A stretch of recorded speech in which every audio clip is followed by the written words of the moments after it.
haddaanu nahay khaatume isteeg fardaha yagii waa kicinaynaa intifaaga hororoobay iyo haruflaha muuqda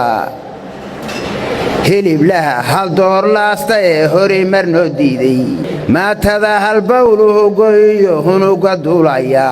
waa haari waxa laayay iyo huna socotaahe hadbaa meesha keentay ee isaaq uma hoydeen soole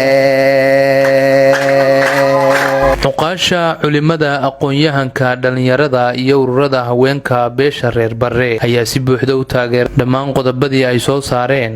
guddiga beelaha dhulbahante iyo fiqishini waxaan leeyahay hal midoobo garbaha la isqabsado hal loo midoobo dadka dhulkiina ku soo duulay cadawga saasaan leeyahay dadku hadduu midoobo midnimadu waa qaali hadduu midoobo cidinama soo dhex gasho waxa laynoo soo dhex galay waa innagaa kala maqan insha allah haddana waynu midownay waynu sii midoobaynaa odayaasha dhulbahante ee ku shiraya sool bisha 15keedii ku shiray go'aamadii ay soo saareen ayaannu si moogle u bogaadinaynaa waa xoojinaynaa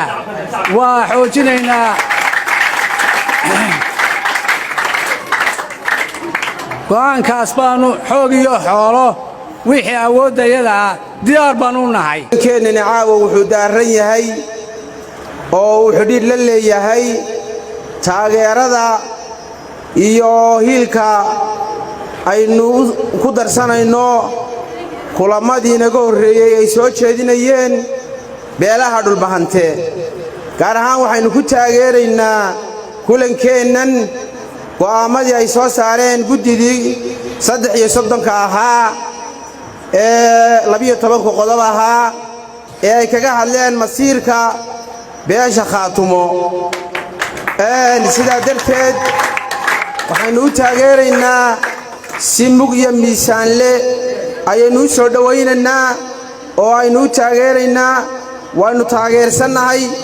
waannu soo dhowaynaynaa waannu ku garab taagannahay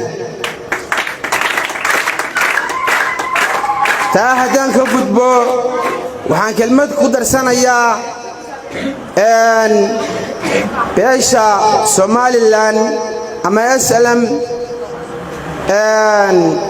siday u sheegeen guddidii iyo odayaashii naga horreeyeyba waxaan leenahay oo ku ayidanaa inay iskaga baxaan deegaamada khaatumo calankii dhulkaygow maalintaad dhalataan dhowristaada midnimo runtii dhinac isu taagan dhallaankaa ku dhowrta nabaddaa kugu dhadhabta dhibaato kuuma quudho dhaawac kuuma geysto dhaliniyo waayeelbaa dhabtii kuu soo halgamay dartaa dhiig u daadshay mid baa dhaayaha kula mid baa dhudhummada kula dhammaantood kuu dadaalay calankii dhulkaygow maalintaa duntee dawladi dhici lahayd dad baa kuu dhololayoo dhidibada kuu taagay soomaaliyay u dhiidhiya calankeennan dheemanka ha ahaado dhigdhaxo dunida ha u dhibco sarreeyo israaca war dugaagga idinku soo duulay caydhiyee hargaysa idinkaga soo duulay waa idinku garab taagannahay oo jidgooyaannu u samaynaynaa beenna sheeg bayna soona baxnay